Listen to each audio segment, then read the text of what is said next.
Yo, yo, yo, hit 'em high, hit 'em low. Welcome to the Noble Just Ball podcast. It is your boy Nick Hughes, as always, besides Alex Delgado, Brandon Brito. And for fans of the original Noble Just Ball podcast, we are welcoming back Julian Delgado. Really, there was only one fan, so thank you, Mom, for sticking around that whole time. Hey, So she just was the best fan we had. Yeah, so we'll start here. Me and Alex did the quick little May breakdown last week. Brandon, we missed you for that show. It was heartbreaking to not have you here. I told you to quit your day job because clearly this is taking off. I know, so much better. I would rather talk about baseball than Objectively. No wonder all those guys decided to play it professionally as opposed to get 9 to 5s. Then Julian, fun fact, is actually responsible for the Noble Just Ball podcast logo for fans keeping track at home. So that's some fun trivia to take home. One day that's going to be on a Snapple bottle. I was about to say, or the Wikipedia. Yeah, no, it's going to be on the Snapple fact. I'm going to write it in myself. End of this show, I'll have it written in Wikipedia as well. Yep. There we go. There we go. So we're going to do something a little bit different this time around, gentlemen. Usually we save our call-in bull and call-in ball segments to the end, and we'll still have those much later on. For today, though, what we're going to do is with some of these storylines that me and Alex touched on last week, we're going to go sort of like a divisional recap of some of the teams that have sort of been a little shocking one way or another. Talk about some teams specifically, some players specifically who have sort of shocked in terms of where they've been at so far this year. We'll get into each one of us sort of giving our take on, is it bull? Like, is this, not something we're going to see long term? Or is it bull? Is this really who that player or who that team is this year? Which way is this going to trend? Is it going to stay the same or is something changing here? So we're going to start this off in the American League East. And Julian, you are a first timer here. So we're going to start out with the Boston Red Sox, who currently sit 9 games below 500. They are sizable. Who called it? It's great. I did. I was going to say, we'll get to you in a second.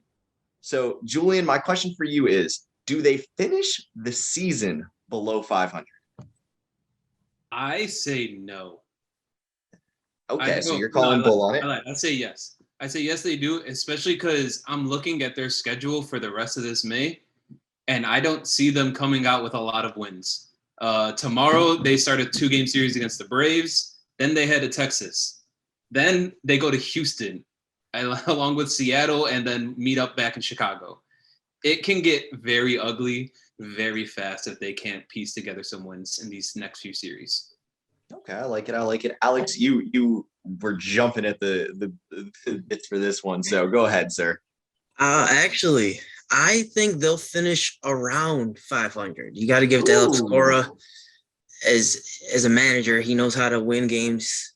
I mean, going to Texas, Texas against the Yankees scored 6 runs total for the series. So both teams are having issues scoring runs. So I could see them winning the series with Texas, but you never know. But I think they'll finish around 500. You got to give it to Cora. He knows how to win games. Fair enough. I just think their bullpen, they've been giving up a lot of runs and especially the late innings. It's been really bad. Yeah, go ahead. I just want to ask a question. Are we talking about like the end of the month or are we talking about the season? The season. I think Julian specifically was saying that this could get out of hand. Because I got a little lost here because I'm like, this is a season projection. And I mean, this is not the Red Sox of like over 2 decades ago. They somehow figure out a way to at least get above 500, at least get in contention, whether it be the wild card, whether it be the playoff race. I don't think they're going to finish below 500 at all. I call bull on that. I don't think they'll go far. We spoke about it in the offseason about our views on them, so I think we all agreed there. What was it? I think it was the other day. They even already announced that Chris Sale had a setback and he's not gonna be able to throw for another few more weeks. So like that kind of is writing on the wall to speak for everything else. Someone, who was it? I'm blanking on the player's name, and of course he's the all-star on the team, who already said like he's probably going to walk in free agency and he's not going to stay there. Which one, Devers or Bogarts? Because they both. I saw Bogarts, but you're right. Devers. Bogarts is based around the Trevor Story thing that I think me and Alex actually touched on last week. Yeah, But but I'm also actually. Oh, go ahead, Brandon. Finish your no, thought. just to finish my point, like I just really wholeheartedly think like as like shitty as they're gonna be, like I don't think they're gonna be below 500. That's kind of not the way that they are. They're not the Go Boston. out of baseball. The Yeah, Mets, no, no, the Mets were in first place and did not make playoffs. Yep. Those So are- here's the thing for me is I look at it and I go, I'm also gonna call bull on this. I think this is specific. Let's be real. The AL East is eventually going to get competitive. I think it's a slim chance that it stays what it is with the Yankees, feeling like they're running with it. Blue Jays right there. The Rays have even been a middle of the pack team this year, and it's been kind of confusing to watch, I guess. With the Red Sox, though, specifically, I look at the key indicator here being their offense has been non-existent. More specifically, their offense at home in Fenway Park with all those incredible right-handed hitters. I'm so sorry. Eventually, Trevor Story is going to dominate in Fenway. I mean, that's what happened last year, right? With the Red Sox. They literally started absolutely horrible and then like picked it up right when there was 2 months left in the season and somehow made themselves relevant. I mean, they didn't go all the way, obviously, but this is what we're talking about. The Red Sox do this. Yeah. Teams do this a lot. And this is why I'm going to be done talking about the Mets until post All-Star break, because that's when my hype will be real. And that's I will say we'll see where they're at the end of August. I will say, actually, you know what? You just brought them up here. So you know what? We're gonna jump around this page a little bit here. What? I thought we were doing AL East. Oh my god. Yeah, we did the AL East, but we're gonna jump around a little bit here because you mentioned the New York Mets and what it looks like for them going forward right now. The New York Mets sit atop the NL East by 6 games. So I'm just gonna give you guys a set format here. I'm going to say a statement, and you're going to say bull or ball, okay? And then you guys explain your point here. So the statement is the NL East will be a cakewalk for the New York Mets from here on out. Brandon Brito, go ahead. I'll let you start this one out, sir.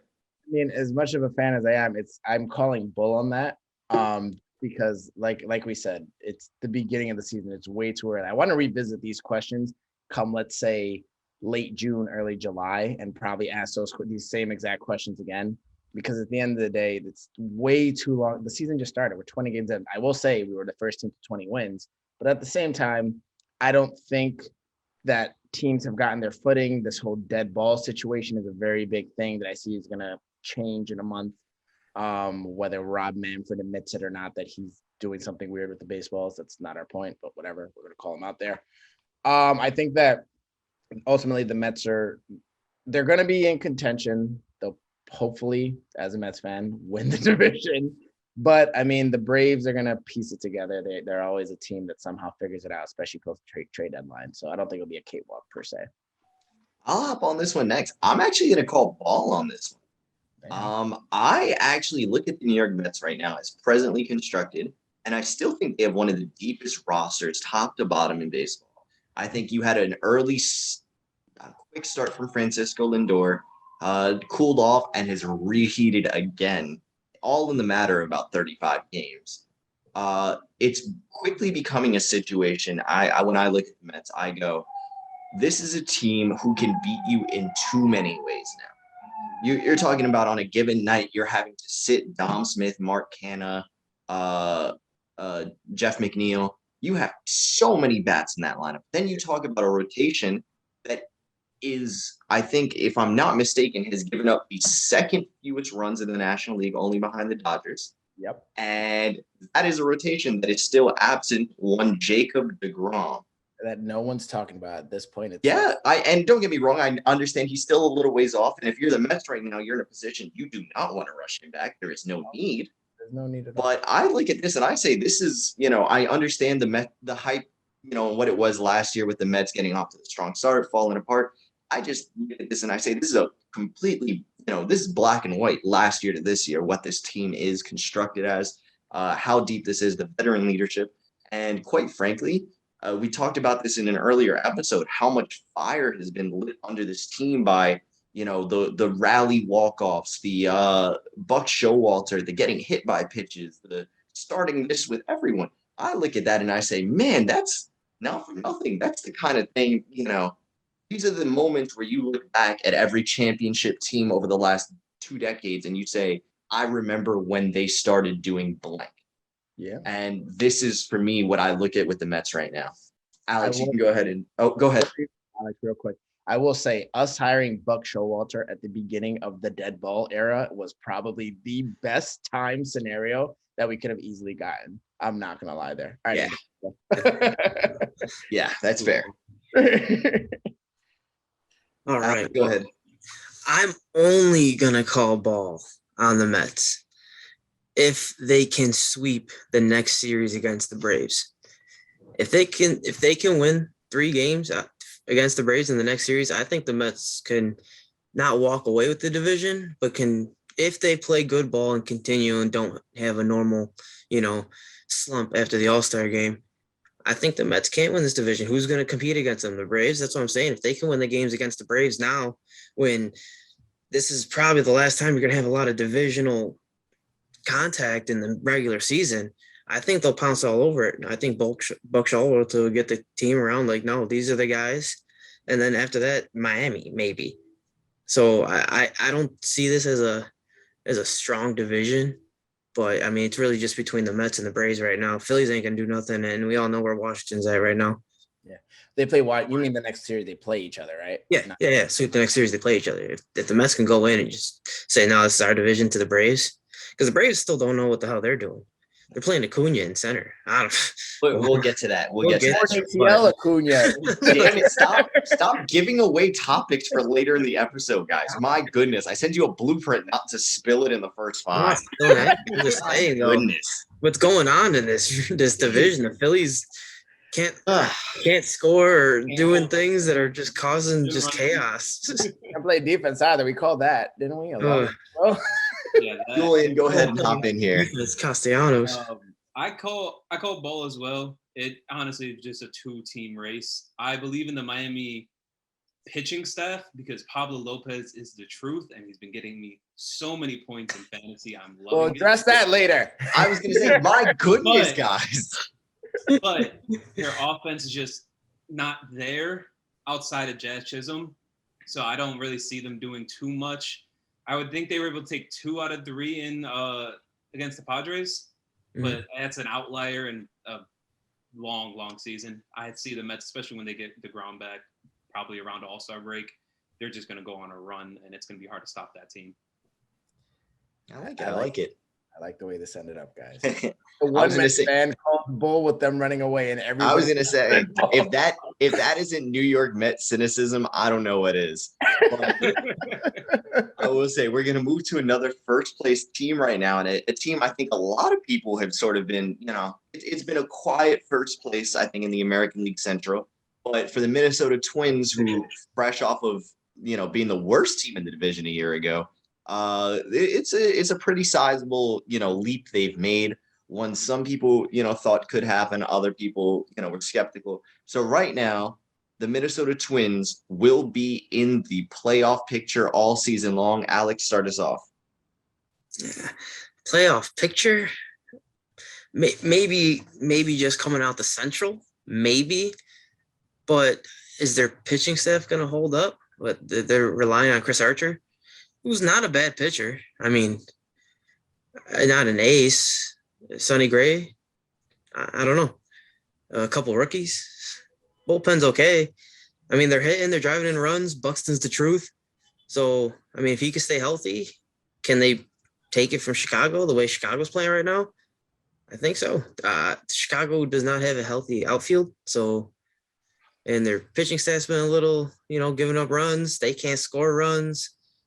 So, I think if Yohan Machado comes back and comes back hot, I think that's a different story for the White Sox. Today's his first day back, actually. Yeah. So, I know I got him in fantasy.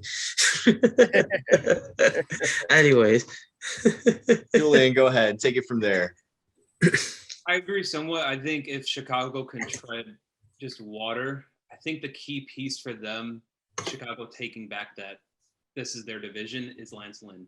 He's been out since the beginning of the season, and Lord knows when he's going to be coming back. Yeah. He keeps getting setbacks. But if he can get back healthy, Chicago, they're too talented to not beat this, to not be good. Yeah.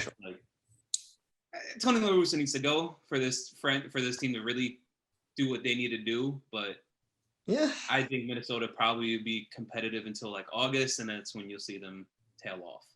for sure. Yeah. Bernie, go ahead. I think at the end of the I call ball. I think they'll be competitive for all the reasons we said. And then this is the first season with that expanded playoff scenario that none of us have said yet. And I think that with how bad their division has been, I mean, we said it, teams have to turn it around, like specifically the White Sox. But I mean, the Guardians aren't going anywhere. The Royals, I don't see that happening. Tigers, we all know the Tigers. They're more so concerned about Miggy being Miggy in his final send-off.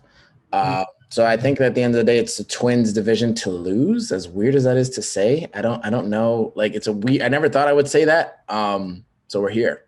Yeah. I'm calling bull on this.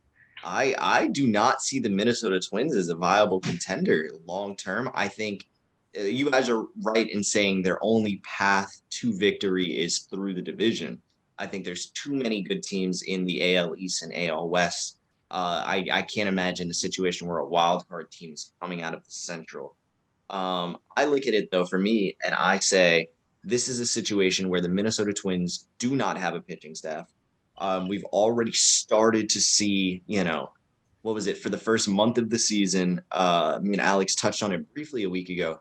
The first month of the season, this team has the best pitching staff in the American League somehow, statistically, both in ERA, in WHIP, wins by their starters because they're going the distance. Very not true. It just doesn't make sense. You had a couple of veterans that you guys touched on with Sonny Gray and Chris Archer. Then you have guys like, Joe Ryan and Randy Dobnak, who, they're not ace caliber guys. They're pretty middle of the rotation stuff, if that. And I just look at it. This has already started to turn for them. They're 5-5 already in their last 10 games. This is turning quickly. The White Sox are coming up fast from being the worst team in this division a week ago to now being in second place again.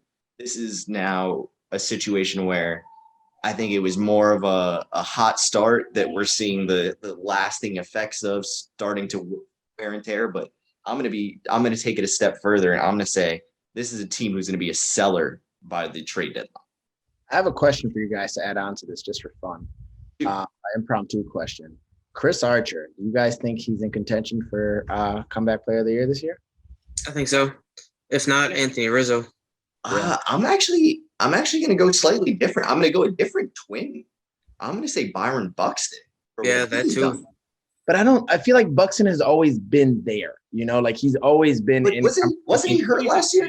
Yeah, he was hurt last year. He missed like over 100 games. Hurt, but like that's the thing. Like Chris Archer, like he was hurt. Chris Archer literally sucked for like the last. Yeah. He got hurt. He sucked. He gets traded out to a new home, and he's like doing pretty decent. I'm not gonna lie. I'm looking at it.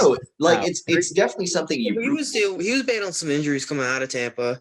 Yeah. And then they shipped him to Pittsburgh, and then Pittsburgh, I think he had sent it back. Yeah, they sent him back. Back to Tampa. Yeah. I remember that. And then it was free agency. He just signed with the Twins as sort of like the bounce back. And up until the Sonny Gray trade, he looked like he was going to be their ace, which is one of those moments where you just go, what the hell's going on here in Minnesota? But I mean, I want to ask, it's because he's right now, he's a 3.26 ERA. He's pitching pretty lights out, has 20 innings under his belt. I'm like, only 7 runs. I'm like, wait a minute. Is this the Chris Archer of old? Like, what did he like find Michael Jordan's secret stuff? So here's my question then. On the Cortez rules. All right. So we're gonna flip now to the NL Central. And we're gonna go from first place team to last place team. And we're gonna talk about the Cincinnati Reds, who are currently 5-23 on the year. And my question is very simple, or my statement is very simple. I should say. The Cincinnati Reds are the worst team in baseball this season. I will take this first if it's okay. Go ahead. Okay. I'm calling bull. I do not believe this roster is terrible. I think by season's end, it might be, depending on whether or not, they're able to really find, they're in a situation where they started selling off guys prematurely. Whether it be Jesse Winker, Eugenio Suarez was kind of the add-on to the Jesse Winker deal. You look at somebody like Sonny Gray, there was no need to ship him off early. Tyler Malley, the starting pitcher there. Luis Castillo's another good starting pitcher there. You have pieces there. They even shipped off Tucker Barnhart a year early to Detroit. Mm-hmm. This is a team who has the potential not to be a playoff team. That's not this. They are not the worst roster in baseball. I think this still has, you have Joey Votto playing inexplicably the worst baseball of his career. And, there's the father time element, the dead ball thing. There's a million reasons. But I look at it and I say, he's not going to be what he's been so far this season. Jonathan India has been hurt for all of the start of the season. I think he only played like 5-8 games. Okay, so you have enough pieces around where this is not going to end this way. They will not have the first selection in the draft next year. Brandon, I know you had your hand up, so you go next with this one. I call ball on this strictly because of what they just came out and said an hour or two ago. They are adamantly came out and said they're adamantly listening to offers for Luis Castillo, 2 offers for Tyler Mahle. They're intentionally tanking, so I really think they will do everything in their power to be the worst team in baseball. Here's my question, though. I get very specific with this then, because I look at then the other rosters in Major League Baseball. I think the only thing you could say about the Washington Nationals to make them better is Juan Soto. The only thing in Oakland is Frankie Montas and Sean Murphy? For now. So that's why I'm saying is there's a situation where you have to compare them to the other teams. And I look at it and I say, I just need 2 rosters that even with Juan Soto, I think the Washington Nationals are a worse constructed ball. Then Oakland has the worse roster than the Reds, but Oakland's still finding ways to win. Yeah. The Reds, they're just playing bad baseball. Terrible baseball. I genuinely believe you might see the worst record in MLB history with this team. Yeah.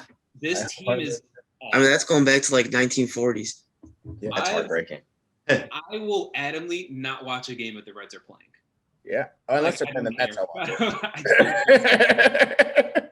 They're playing the Mets, I'll bet on that game too. Let me know. I was just trying to think to myself, are they coming to the stadium this year? I don't know if they're coming. I don't know. I don't think so.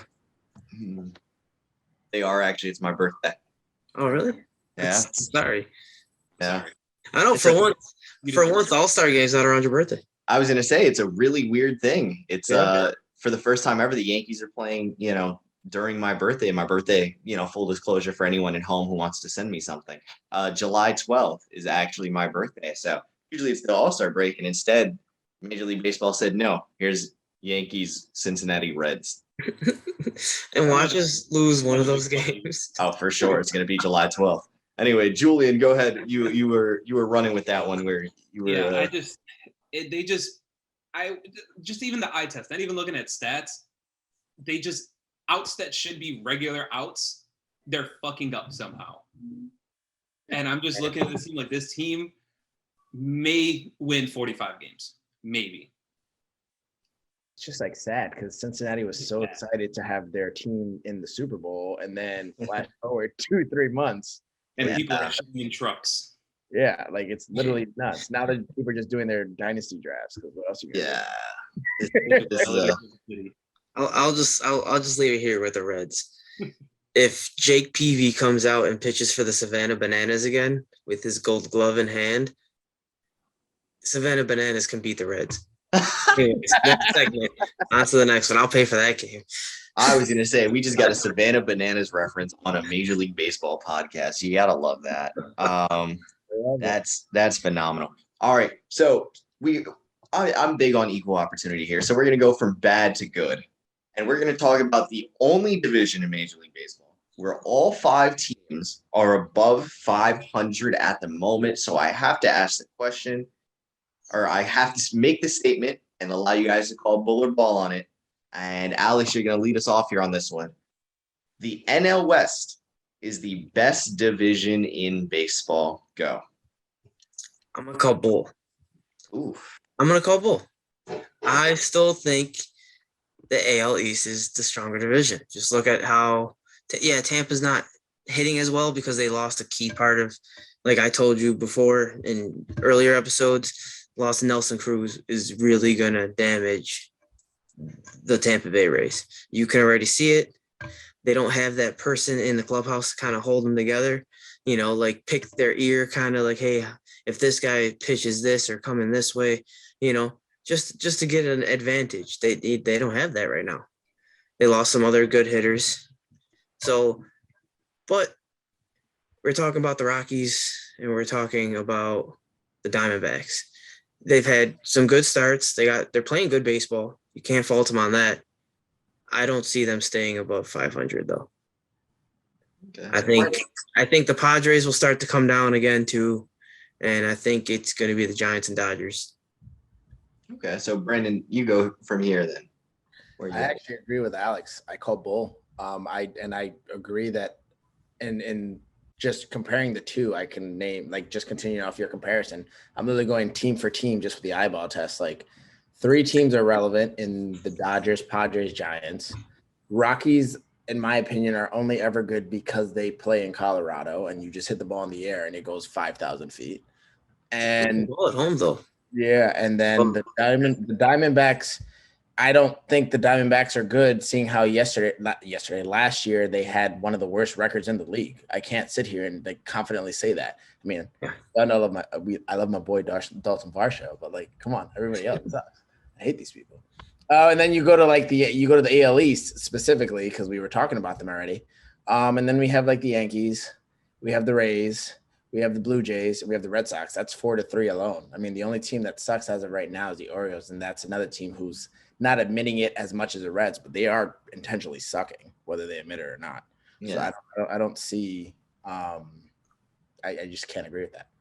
I will actually play a bit of contrarian here, and I'm going to say ball. And I agree with you that the bottom 2 here is definitely worse than, again, we talk about the American League East. I'll even give the nod to the National League East here a bit, in the sense that, at least on paper, I look at the Phillies and we talk about the Marlins as teams who, in theory, could be in play long term. I'm not ready to say the Rockies or the Diamondbacks are that yet. What I look at, though, is between the Dodgers, Giants, and Padres, right now, I don't think any other division has a top 3 as potent as that. Where I think, Brendan, I know why you're because I said the Padres, but I look at it and I say, for the Padres, this is a roster who grossly underperformed for the last 2 years. Mm-hmm. But if you look at the caliber of those players who underperformed, primarily in a pitching staff that features 6 aces, they just had to get rid of. They literally had to give Chris Paddock away. And isn't he in Minnesota now? Yeah. Chris Paddock, they actually shipped over to Minnesota, so that adds their thing. But they're literally giving away starting pitching for like a Slim Jim and a can of Coke because they have too much of it. Yeah. That is a statement. In a league devoid of great staffs that way, they believe in Blake Snell coming back, Mike Clevenger coming back. They're ready for, that next step to contend with the Giants and the Dodgers. The Giants, who, again, still don't understand how they're still here. That's another good pitching, man. They're pitching well. And but we talked about this. You know what I'm saying? They're sitting Crawford when they need to sit Crawford. Yeah, I mean, they're Longoria when they need to sit Longoria. Diego Estrada has been Bell playing hasn't well. played this year. Yeah, he's been hurt. He's been hurt. But in the games that Bell has played, he's hitting well. Oh, of course. So, but all right, I'm just saying, I just look at it and I go, that's 3 teams, and then the Dodgers obviously are, a superpower. So I just look at it and I say, this is a team this is a division who has 3 legitimate top dogs who are firing on all cylinders out of the gate in a vein that the AL East nor any other division really right now is producing. I don't know, man. I would take the Yankees, Toronto, Tampa right now to topple the next big three out in the West. If you put them in a little tournament, I'm telling you, the AL East is winning it. A fully You healthy don't even put the Red San Sox there. Diego, I'll take over Tampa Bay. All right. So Julian, go ahead. You're the last one on this one. I'm trying to think. Just eye test. It's close. I would have to give it to the NL West, just because the Giants are just going to find ways to win. Next man, they have that next man up mentality since for the last 2 years since the pandemic started.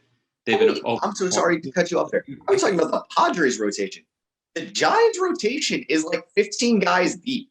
Yeah, on top of having Carlos Rodon, like they're gonna every one of those top 3 teams are gonna win 90 plus games, and then we're sleeping on the Arizona rotation. Their rotation is really performing pretty well. I'll secede rotation. The lineup, you know what you're going to get. But Amaro Kelly, Zach Gallen, Madison Bumgarner has looked like Madison Bumgarner again. Gallen is including fighting the umpires. Yeah. Yo, I'm sorry. He was getting groped by homie. I would have snuffed him. Yeah, he's not right. Sorry, bro. I saw him. Oh, yeah. Absolutely. All right. So, Julian, you're going to kick us off on this next one. So be ready, because this is our last, sort of divisional roundup, and then we'll get into some players and where they're at. But in terms of divisions, we're going to look at specifically the AL West now. Julian obviously is an Angels fan, wearing the jersey. He got another one up behind him, out in California now. So we're gonna give him one, and it's gonna be very simple.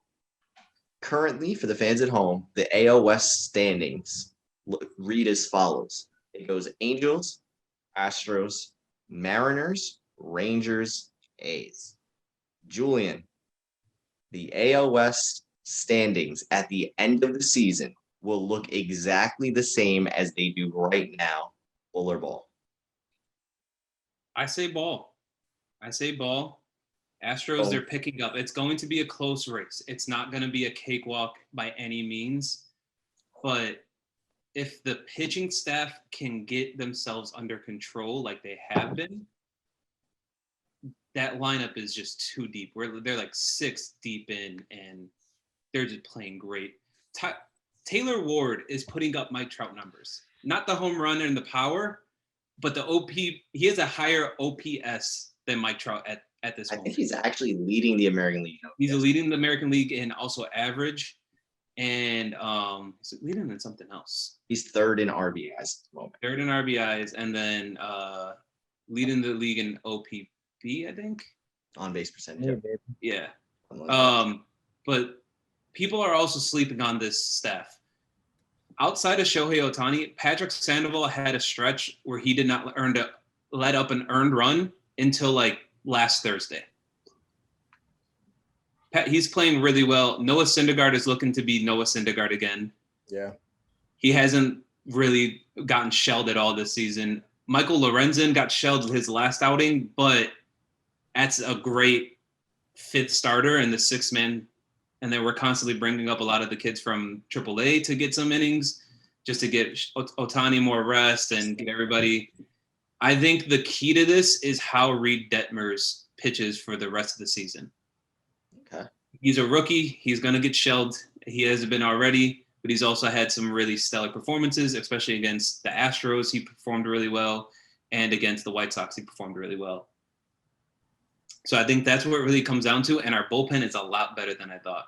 Ryan Tepera can get you solid 2 innings with no issues whatsoever. And then Iglesias is still looking like a top 3 closer in the game right now. Yeah.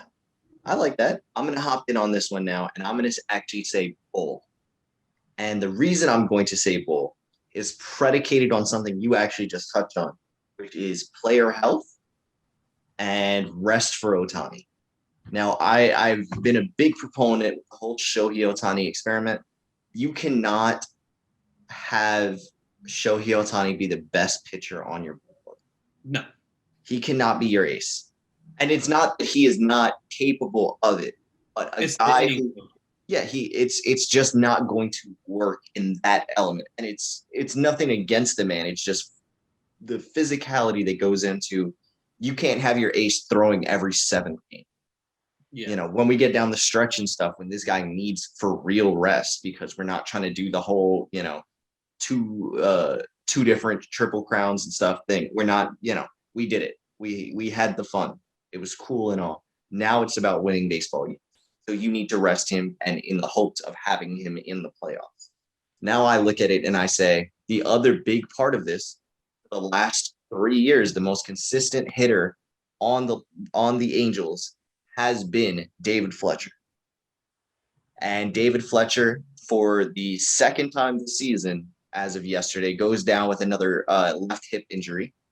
That's a big thing for the Angels. One, you cannot rely, you know, Alex, big fan of, just like me, big fan of Tyler Wade, ex-Yankee, big fan of, Andrew Velasquez? Yep, Andrew Velasquez. You know, you No. cannot, there is a reason, not for nothing, that these guys were, you know, on the block to begin with. There's a reason these guys were, you know, it's because not for nothing, in theory, the Yankees were supposed to be making room for a starting caliber shortstop. And it's not that they haven't with IKF. That's a thing for another time. But I look at it and I say, they're now being asked to cover roles that an already playoff contender wasn't comfortable with them covering. And now you have a team who's trying to get into the playoffs, asking them to play sizable roles at second and short for you. And it's a lot. You need the guy who's established. You need the guy who's been doing it. You know, it's almost the equivalent of the rookie argument for me, where I've always said, you know, with you can't be a championship contender relying on a rookie. That doesn't exist for me. You need the proven thing and let the rookie surprise you. Is very much how I believe. Alex just had to step away real quick. So Brandon, you can go from here.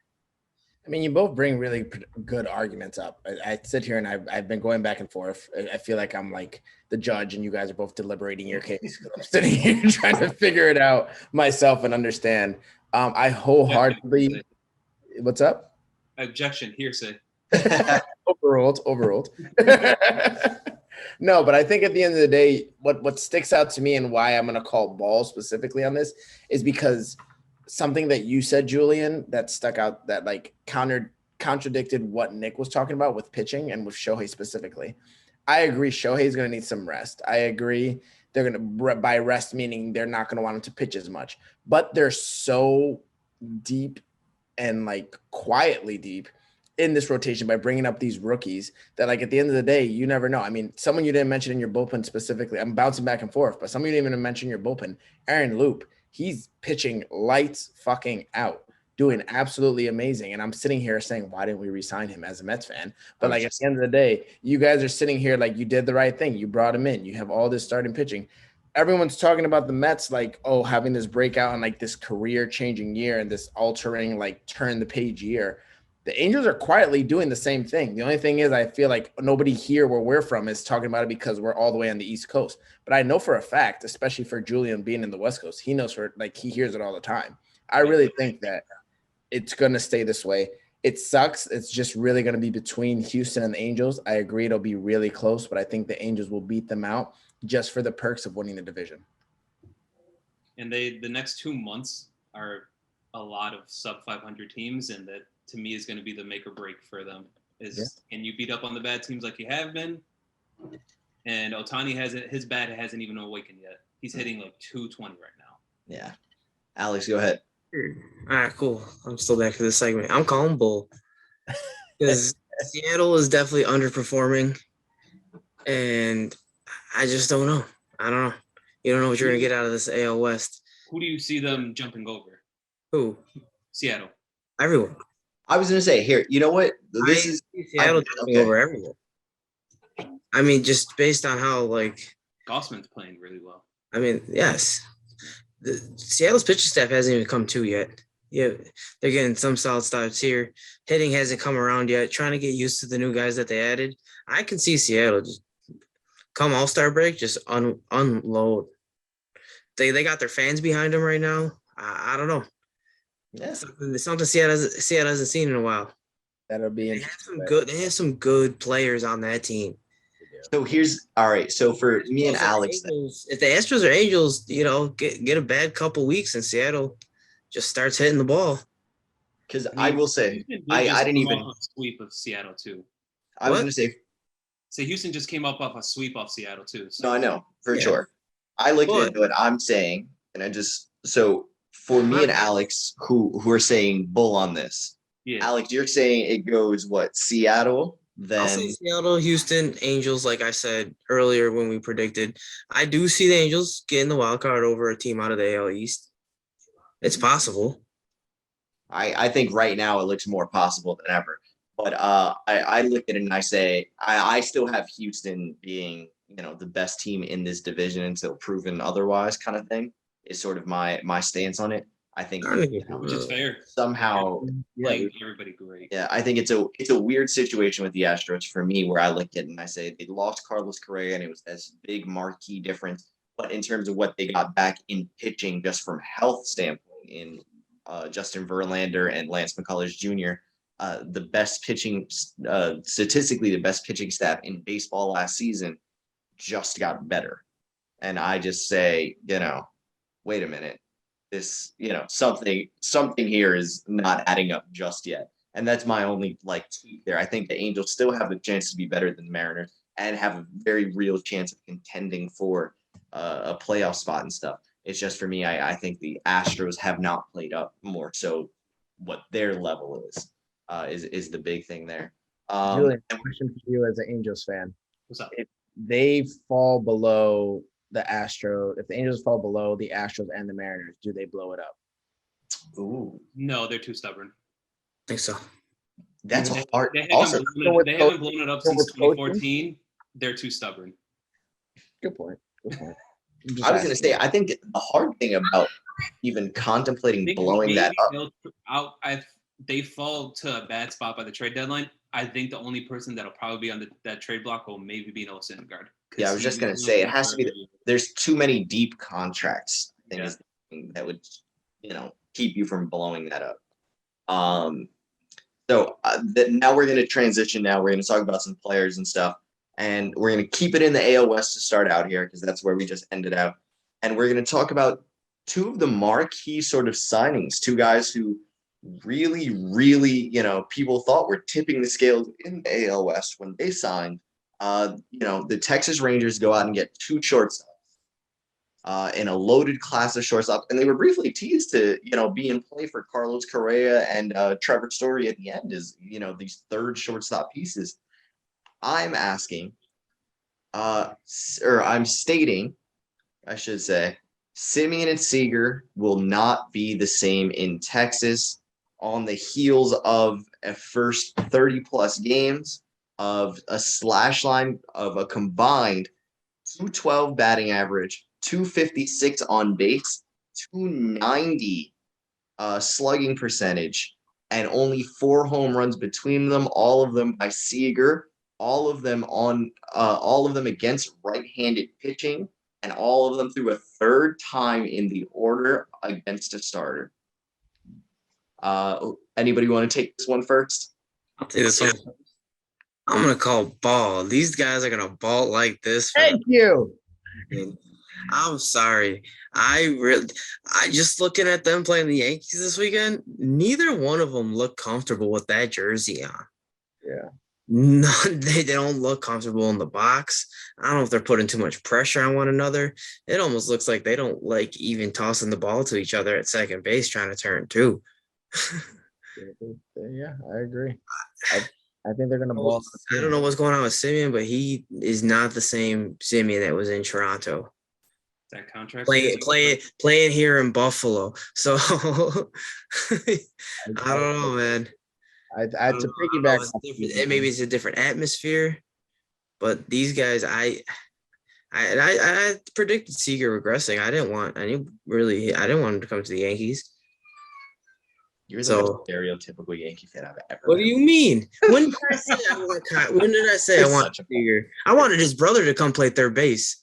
I Oh my do remember you goodness. saying that. I do remember how- Julian for sure knows. I said I wanted his brother to come play third base. No, but it's one of those, it's such a Yankee fan thing of regardless of who your favorite shortstop was or anything like that. I didn't want any of the As soon as whoever shows up for the Yankees, not for nothing, because we're the Yankees, we convince ourselves that this is the guy who's going to turn the page and like really help us be a dude. I'm sold on Josh Donaldson batting 2-0.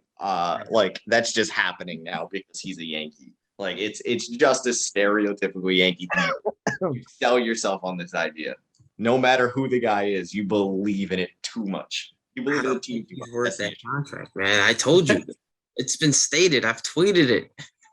Go ahead, Brandon. You go from there. I think I misunderstood the question. You're saying, is it Ball that they're gonna do well for the rest of the season, or is it Bull that they're gonna do well? Who, me? Or No, Nick? the statement was they will not be the same in the sense of, they will not be their prior selves now that they are in Texas. I call Ball for the season, but I call Bull for the entirety of their contract. I think this season they're, like Alex said, they're just way too uncomfortable. They felt the weight of most of Texas on their shoulders joining this team. Everyone's saying this team is turning it around. This team is actually becoming relevant. That we have all these signings. These signings mean we just gave all these monies to these B-level guys who could be A-level if they played their hearts out. The same thing happened with Francisco Lindor last year, right? He got in that slump, got it in his own head. He was absolutely horrible during his contract year. And I've been saying it since the offseason. The contract year curse is a very real thing. There are too many factors in play here. I think they're going to suck this year, but I think they're going to ride it out and figure it out and build that chemistry. So we're not having any issues starting next year or the year after. So Ball for this season and them sucking, Bull from here on out, from next season on out. I agree with you there, but on a caveat. And my caveat is I agree that this season look, Marcus Semien is a professional hitter at the end of the day. He is not going to be this bad even the duration of this season. I think he will return to all-star form at some point this year. No. I actually think Corey Seager is more likely to turn it around and have a very strong season for here. And it's predicated on what the rest of that lineup looks like. I think they're in a situation where they have to bat Seager ahead of Semien. So Seager at least is getting good looks because of the guy behind him. Right now in that Rangers order on any given day, Semien is backed up by Guzman over at first base. Or not Ronald Guzman. Who is it now? It's Nathaniel Lowe. No, they had First. Arizas. They had Arizas playing first all series. Okay. But I'm just saying they have a situation. You have Ibanez who's hitting at the top of the lineup ahead of Seager. Versus Ibanez. Okay. But that's the thing is you don't have Adolis Garcia has not looked good this year. You have a number of guys who are sitting behind Semien in the order specifically and are not, protecting him in that way where he's going to get pitches to hit. He is now where, as before, let's look back to Oakland days, he's sitting ahead of Matt Olson, Matt Chapman, Mark Canha. He's hitting ahead of, hitters there. Now he goes to Toronto. He's hitting ahead of Vladimir Guerrero Jr., George Springer at times.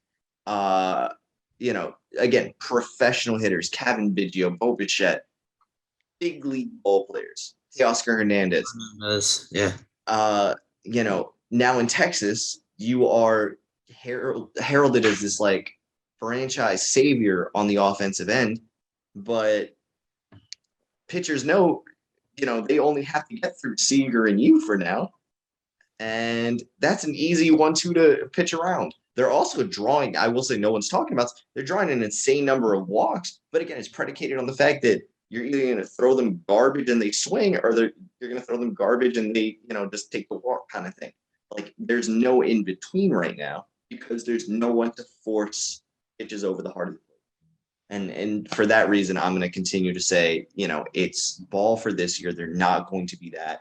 But I agree with you, Brandon, like long-term with the caveat that they bring in other, essential lineup pieces. This isn't it. they'll turn it around long term. I Julian, did go say ahead. I did say in the offseason that they were gonna, this was the start of them becoming a relevant Mhm. franchise again with the two of them signing. So the offseason they'll sign this coming offseason they'll sign another big bat, change things around too. Yeah. It's a bitching. I And believe that Seager will turn it around because he's always been that type of good productive bat. Simeon, on the other hand, I've never been too high up on him, even in his Oakland and Toronto days. I'm looking at his stats now. He's never had a year where he's only had 3 years outside of his All-Star year last year where he had above 70 RBIs. He's never really batted that well. His batting average is usually mid 200s, maybe lower. Even his on base percentage is low 300s.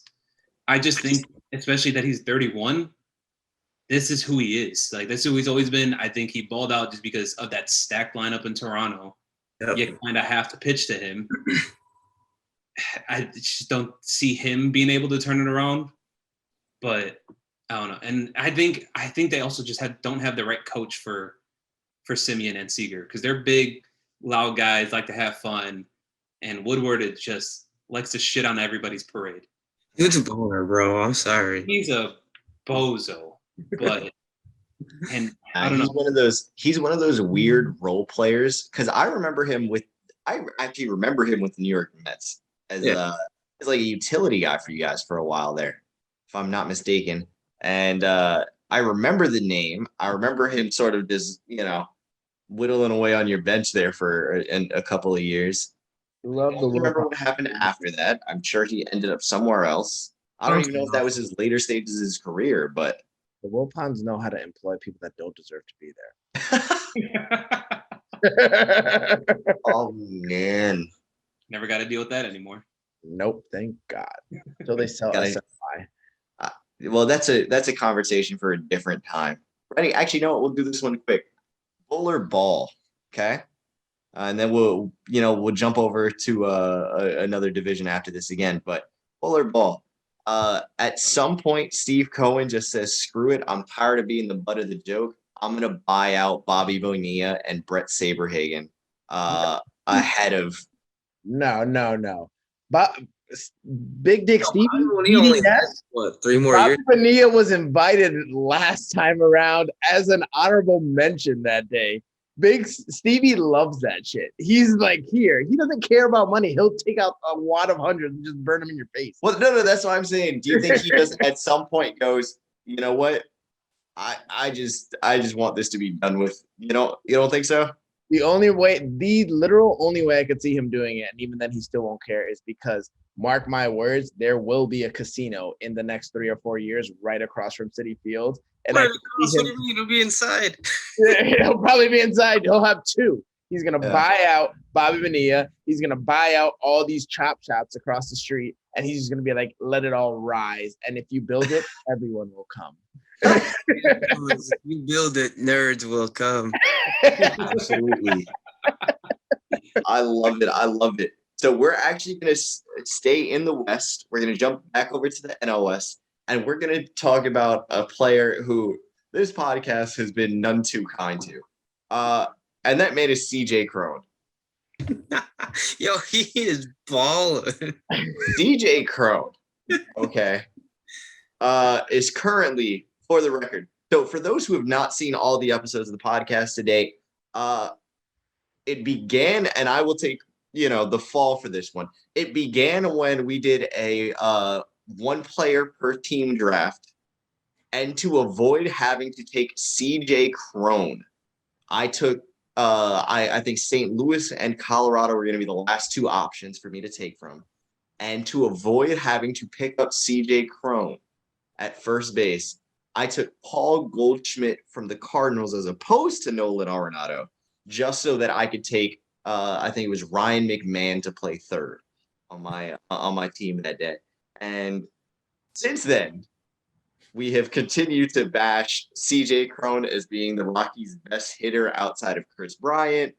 Jose Iglesias even got a shout out before CJ Cron.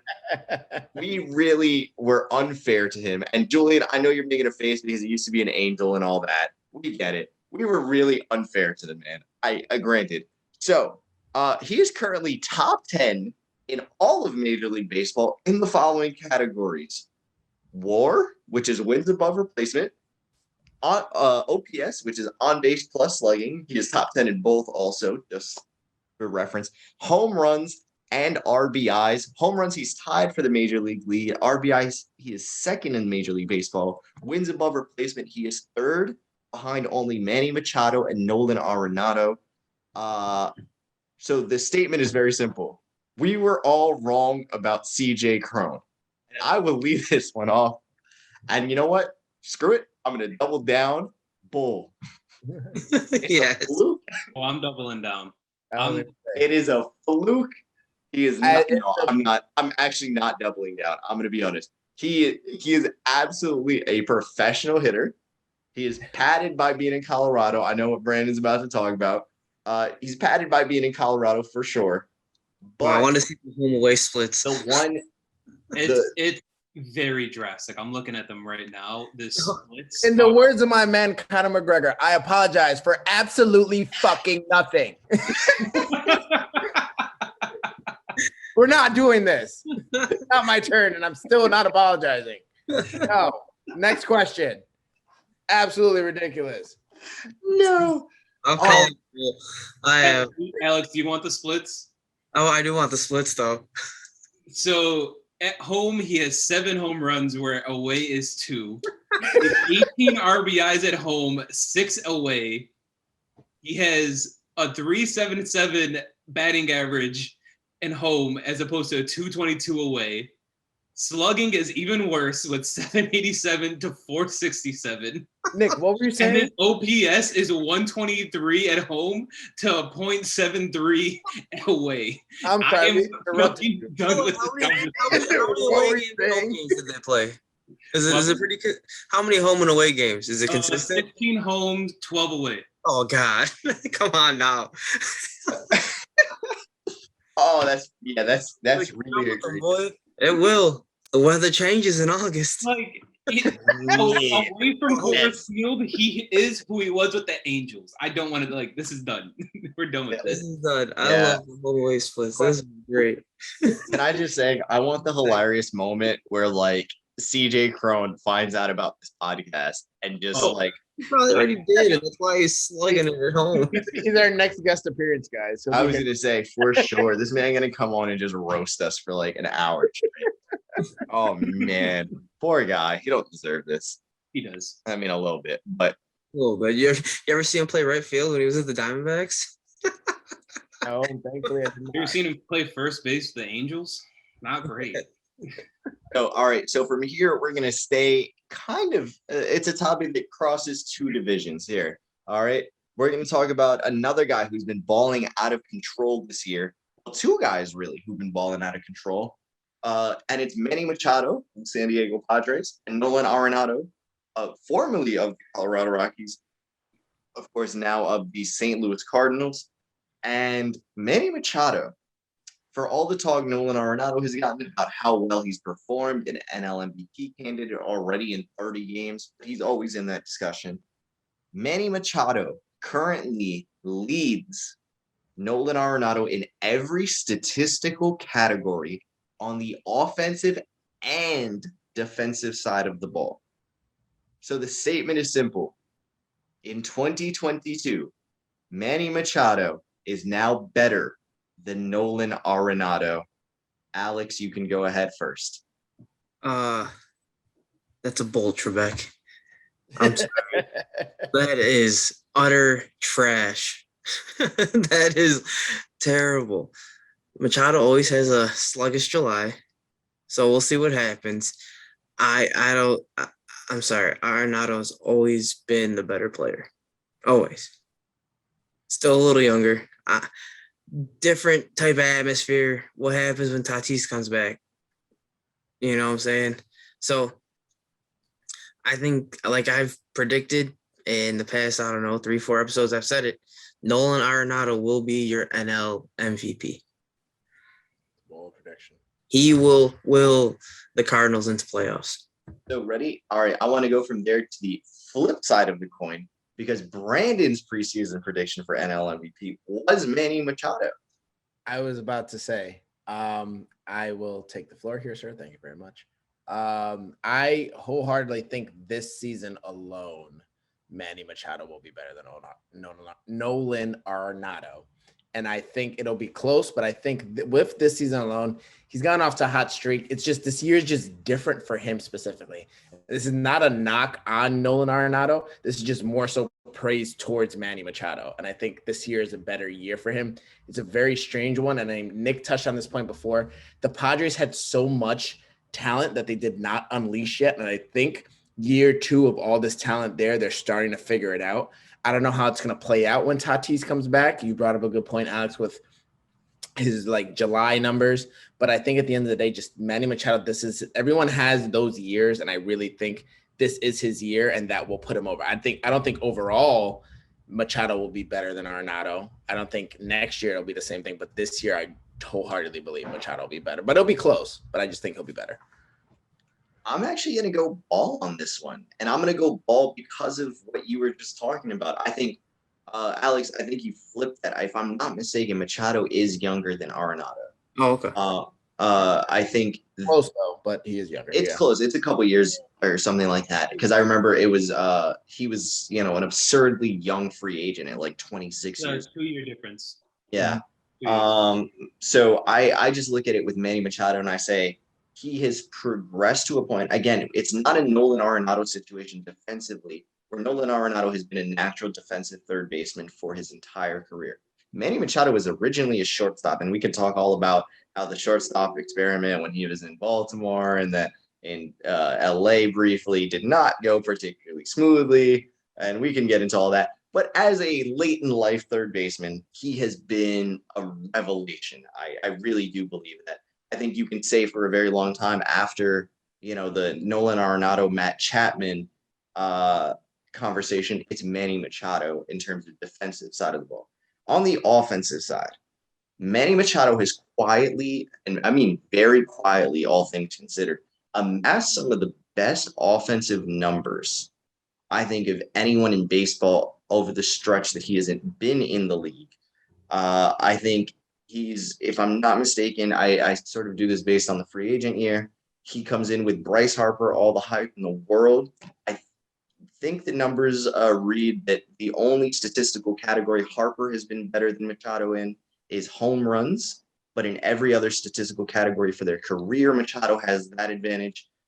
He is now, again, I think there's an added chip of Tatis is out. This is my time to prove it. He is going to, I very much think he's going to be in a situation, you talk about a sluggish July. July is also the time Tatis is supposed to come back and be a table setter in front of him. So if there's things that can change that, it's, having my boy in front of me just getting on base and, I'm just chilling. like now I just have to put bat on ball and he's scoring. It's just one of those things. Like Is he his boy? you look. Everybody gets hot in a dugout. You just catch some of it. You don't catch all of it. I know. I We're just all think Spanish. there's We talk out of emotion with love. of course, The more we love each other. Come on, let's exactly. So Julian, I'll let you take this one, but I really do believe this is the turning point year. But Julian, go ahead. I just think this is the most mature we've seen Machado in his entire career. And I think that's what's causing this like up in production and almost everything is we finally seeing him grow up. It wasn't like that long ago where he's flipping off Dodger fans and telling them to go suck his dick. Like, remember when he stomped on Aguilar's leg at first base in a playoff game? But I think that's what's causing it, and he's finally maturing and understanding the game at a different level, that he's finally going to go off this. And he's honestly I said it to my coworkers, I have him being my NL MVP as well, especially if the Padres can somehow maybe get over the Dodgers and win the division, or if they're in the playoff picture. I think he can absolutely be in that conversation. Hell, they were my World Series pick, so. Sorry. Anyway, That's a fun one. But all right, so we're gonna jump over now to the American League Central, and it's something you guys actually talked about, Alex, because you guys, God forbid, you guys, allow things to be topics later in the show. We're gonna talk about the health of the young outfielders in on the Chicago White Sox. We're talking, of course, about Luis Robert and Eloy Jimenez specifically. You also mentioned Yohan Machado just coming back from injury, but the statement is very simple. The health of Luis Robert and Eloy Jimenez will stop the White Sox from contending for a World Series this year. I'm calling ball on that one. I think so. You don't got those two in your lineup, you ain't really gonna score runs. Yeah, I agree. I mean, they've been the pinnacle of. I mean, you got to look at and Tim Anderson. Don't get me wrong, Tim Anderson is that guy. But if he doesn't have these two, I mean, what are you gonna do with Tim Anderson standing on second? I mean, Tim Anderson will drive in runs, but you can't solely rely on Tim Anderson or Yohan Machado or Grandal or yeah. Wait, So- no. See, can I just say, for that reason, if I may, I'm calling bull on that statement because I say it's such. Ready? Your favorite, Jose Abreu. in the Jose outfield. Abreu's there. Adam Engel is having a career resurgent year. You have a number of guys on that lineup where you start looking, and that's before Gavin Sheets still hasn't realized his potential for them yet. You have Romy Garcia. Is that his Romy Garcia, right? Is his name? Larry Garcia is the other one. You have enough, I think, on that team. And it's something that Julian touched on earlier with the Lance Lynn coming back, Lucas Giolito, if he can be himself. Dallas Keuchel, you only really need him to be a decent third starter or fourth starter because you also have what's the other guy? Glasses, Dylan Cease out there. You have still one of the strongest bullpens in baseball. I'm going to be honest. Obviously, this put I think the specifically Luis Robert and Eloy Jimenez would put them over. You're talking World Series run though. Well, I'm saying they still. Playoffs without them, yes. Can they go to the World Series? No. I look at the American League right now and I say, even without those two guys on that lineup, how many teams are really, can you say, are better? At least three. Maybe three. I'm saying maybe three. That's the 5 series, bro. I'm putting really, if I'm doing this, I have two teams definitively better than them in on paper and what we've seen so far. In the Astros and the Blue Jays are my two teams that are on paper better. And after that, you're talking about teams who are at the top of their division at the moment in the Yankees and the Angels. I think those are and again, I am a Yankees fan, Julian over this way, Angels fan. It's not the gimme that you think. This is still a very, very good ball club. And I think those two guys, obviously the health is important and it puts them over the edge, I think, for me, where I had them, if I'm not mistaken, when we did these predictions, I had the White Sox in the World Series against the Padres. I think this makes it more of a maybe for me, but still in contention.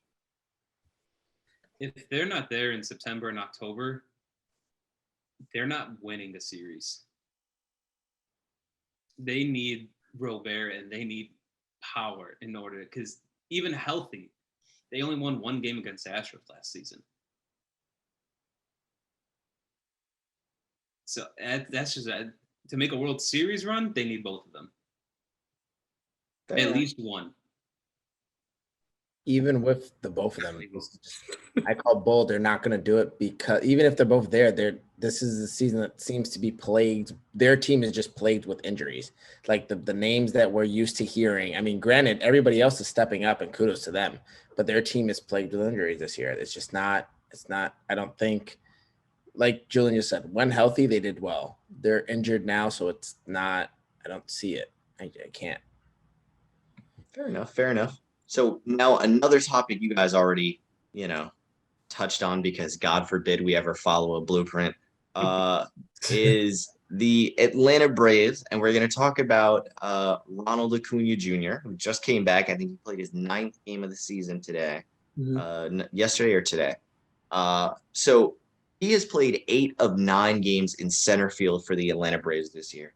And this is something I think I actually talked about in our pregame show of being a concern for me. If Acuna is forced to play center field, it is bad news for the Atlanta Braves going forward. And I will start this one off because, again, this was sort of my take from the very beginning. This is a team where you now have Ronald Acuna Jr. returning from a leg injury. You are asking him to track down fly balls in an outfield that also includes the relatively immobile Eddie Rosario at this point in his career.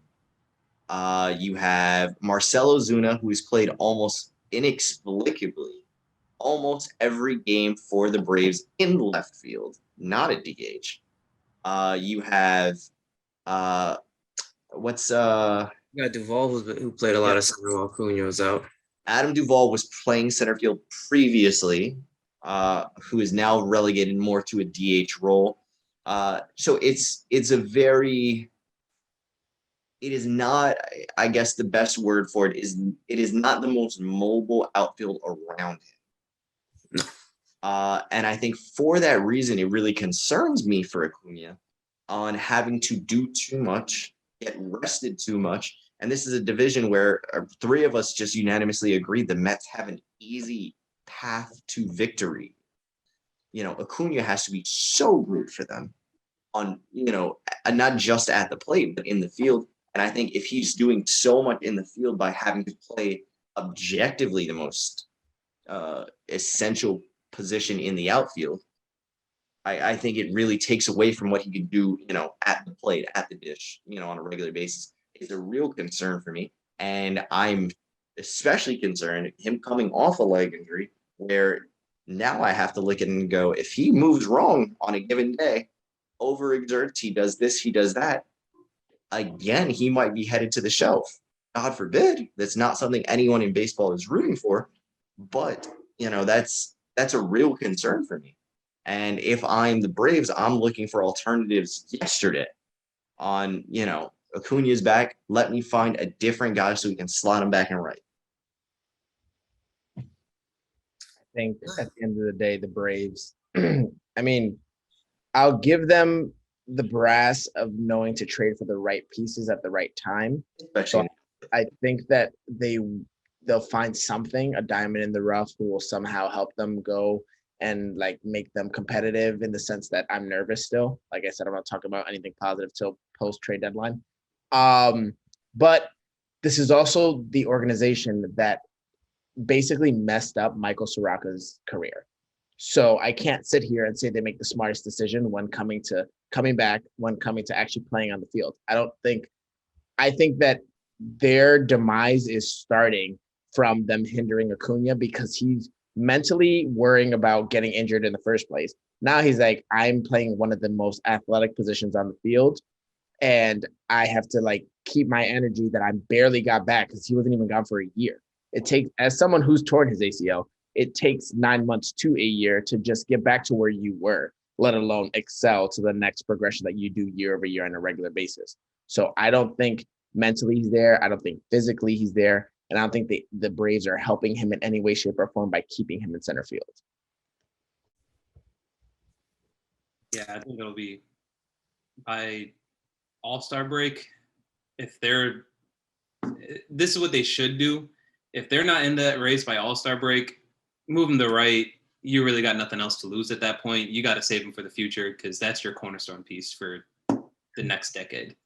You got to. I'm comfortable, man. He can't be playing center. My man plays at 110%. You telling me he's gonna Bobby Abreu a wall? No, my man's gonna run through that wall. And like you said, he's playing one of the most athletic positions. He wants to show you that he's that dude. So he's gonna go make a play. Some of these outfields are suspect out in center. He might twist himself up, be shelved for 20 games, come back, twist something else because he took a bad swing, and now he's out for another 15 games. You know what I'm saying? I think that's what we might see this year. I don't want to say that, but I think even when he was doing his stint coming back, he was playing right field. He wasn't playing center. Yeah. Yeah, it makes no Yeah. sense. So, and I think he DH'd twice. So, I don't know. They definitely got to do something. Maybe a Cedric Mullins in center. I don't know. Please don't say that. I was gonna say, I think for them to contend, it has to be a move. Because the other thing I keep going back to is, and I guess it was essential for the trade for Matt Olson that I just joked about and stuff. But to give up Christian Pache was the one reprieve he had last year, at least early in the season, where he could, slot into right when Pache was in the field. Aside from that, he goes down, and they're, as great as they were offensively, the outfield that they put out for the playoffs with Jock Peterson at age 30 something in center field was not particularly fun to watch, for being totally honest. If they're smart, and this is a Mets fan, so I'm probably going to will this into existence by just saying this. Speaking of a team that we're talking about and someone here who really loves, they should try and trade for David Fletcher and put him in center field, honestly. Ooh, that would be interesting. David Fletcher doesn't really have the frame for center field, though. I was going to say, I had more of a, in my head, I was looking at it more of, I could see them in play for a guy in Arizona who's having actually surprisingly a down year considering how well the team is doing is Ketel Marte. If you could buy low on Ketel Marte for 2 years, if you're Atlanta, oh my God, that is incredible. But that is a different thing. The last team and the last player specifically we're gonna touch on here, and then we'll go into a little bit of our fantasy stuff. Kevin Gossman. It was the big Blue Jays acquisition outside of Matt Chapman on the offensive end. Kevin Gossman comes in to be the ace. Nick, I do have to call it there. I got a movie to catch. Oh, all good, sir. It was great having you join us. Being on, guys. I would love to do this again. Absolutely. Can't wait to see And, my ball, since I won't be able to give it later, Mike Trout's winning MVP if the Angels make the playoffs. I like it. Hey, Very bold. Noted. All right. Fair I'll see you enough. guys. he hasn't been. Thoroughly enjoy the movie. Enjoy, sir.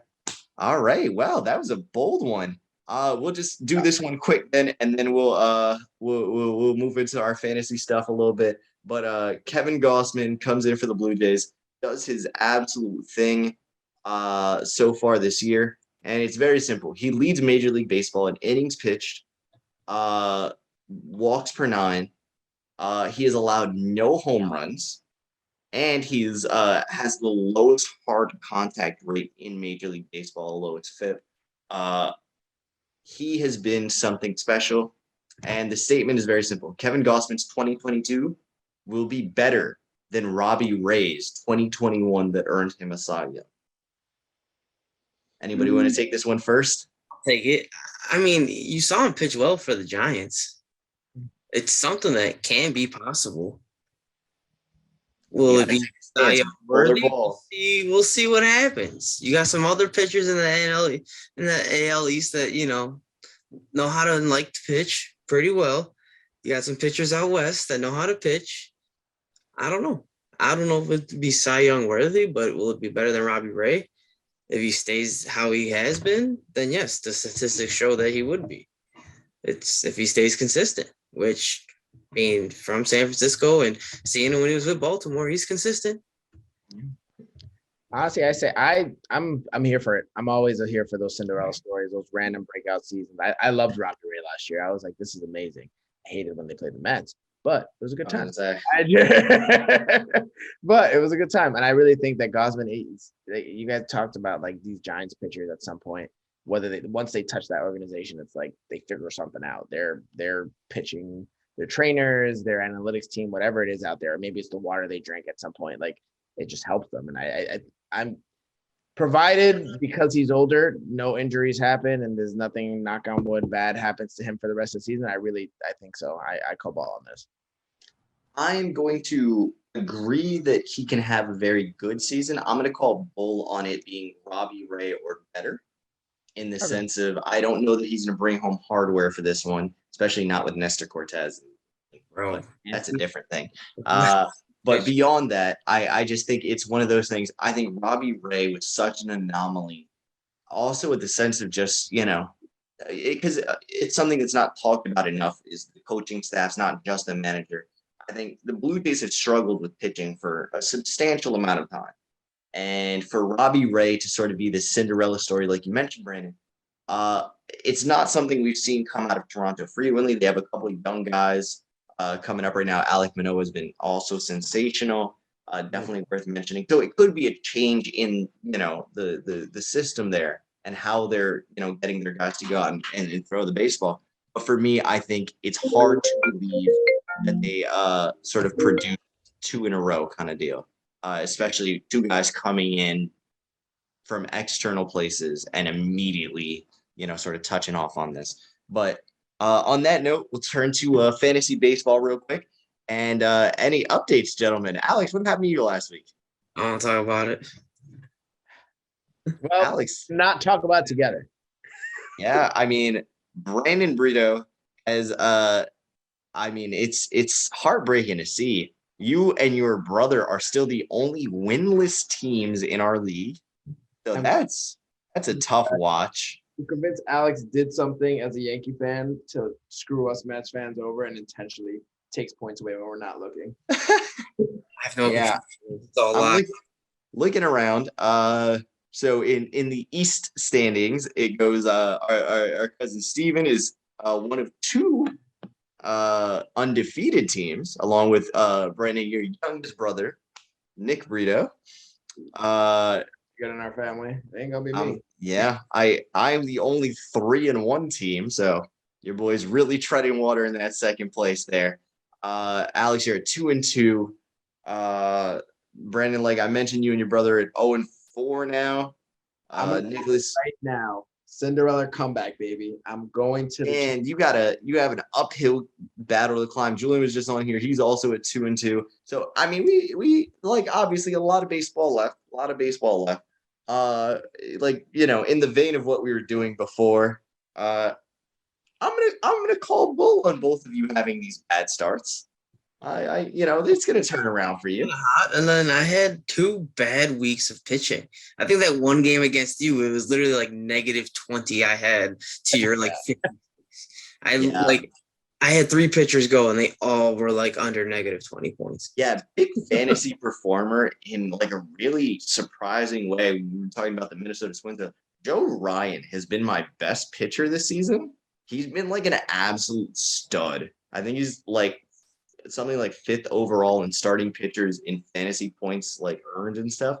He has been something like ridiculous that no one saw coming. No. Must be nice. Must be fucking nice. Let me. Yeah, no, it's phenomenal, Brandon. I'm very sorry this is happening to you. I feel worse for Kevin because I remember him taking Trevor Bauer relatively high, and that did not pan out well. So that's rough. I will say, I admittingly will admit it to the world now. I'm more pissed. I lost to someone who straight up didn't pay attention this week. He didn't light up. He didn't pick up people. He didn't take pitchers out. He had so many points. Pete Alonso got him so many points on the bench, and I lost by 2 points. Yes. How did this happen? Yeah, that's miserable. There's something to be said about being the manager who over manages. That's ridiculous. Sometimes you just got to let you guys play, even when they're playing on the bench. Watch. Mark my words, I will change. I will Buck Showalter and Big Dick Stevie this team and will us to the championship. Oh, that is incredible. So we're going to end the show. Julian mentioned his ball. Any thoughts on that one? He called Mike Trout AL MVP. I think for me, I'm always a big proponent of the whole you got to make the playoffs to be an MVP, but that's just me. No one ever believes in what I believe in with that, but I think I also want to give him an honorable mention. He also said that his other ball was Nasty Nestor doing his stuff today, so I don't want to call that out. True. So that actually brings me to my bowl, and specifically, it's going to be the whole. I'm calling bull on this real attack. It's but some of the, I think, more necessary old school baseball rules, like the unspoken rules of baseball. some of them, needed to go. I understand getting blown up as a catcher. It's probably not the best, Alex. You can probably relate to that. Things like, when I was 9 years old, cleating someone at second base. Again, probably not great practices, but the little things. Today, Nestor Cortez was in the midst of a no-hitter. I received ESPN Bleacher Report and Yes Network notifications. Michael K about does the no-hitter. Michael K spoke about it at least 20 times, in addition to every other analyst for the New York Yankees that today. They talked about it on MLB Network simultaneously. Some things have to stay. We can't get rid of Michael K everything. ruined Luis Severino's freaking perfect game and no hitter. I'm just saying, why do we have to talk about it? The media wants their clicks. That's what it is. I really hate that. I don't need Michael K to tell me in the third inning. I already know that there's not allowed to hit. I can read that. And if you know what, this is what we need to do. I've realized this. I think there has to be split broadcasts for every game. There has to be the casual fan who doesn't know what's happening broadcast. Needs to listen to Michael K. Yep. Leave has that. To be us. Yeah. Oh no. We have to be the asshole way too into it fan base. Yeah. Their broadcast, really getting into it about why that guy really should have slid harder at second. But yeah, no, it's just something that's really troubling me, man. I don't, I'm all for making the game safer, making the game more inclusive for fans. There's certain things, you can just tell someone casually on the broadcast. And everyone, I'm just gonna ask you to take a look at the box score carefully. Don't say anything out loud at home, just in case. But just take a look, figure out, see what you deduce for yourself. Something like that. Where's Waldo? Yeah, exactly. Leave some mystery, some puzzle. That'll get you some clicks. What's going on in this game? You should tune in to find out. Give me something like that. Yeah. But yeah, gentlemen, this has been real. It has been nice. Special thanks to the two of you, and of course Julian for joining us. Hoping to have him back on the show again soon. In addition to a few other guests, as we alluded to, hopefully one day CJ Cron will come on and just absolutely tear us. Here. He's quickly becoming a fan favorite. I'm gonna get us all CJ Cron jerseys. I think that'll be Christmas next year. But anyway, thank you guys again. It has been real. It has been nice. It has been really, really nice. And we will all chat again next week. Boys.